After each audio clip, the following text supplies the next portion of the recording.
Guys, magandang tanghali sa inyong lahat. Meron kami nakakita kami ng ibon, oh. Pero anong klaseng ibon to?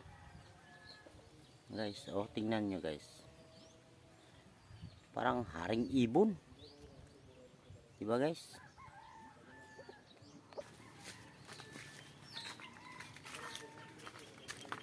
Tingnan nyo guys, oh. Sobrang laki talaga guys, oh. May lunghir pa dito guys. Anong klase yan? Pero ibalik natin sa kalikasan guys kasi tingnan nyo. Babay na. Babay na haring ibon. Babay. Lumakad ka na. Huwag kang babalik kasi baka kagatin mo ako.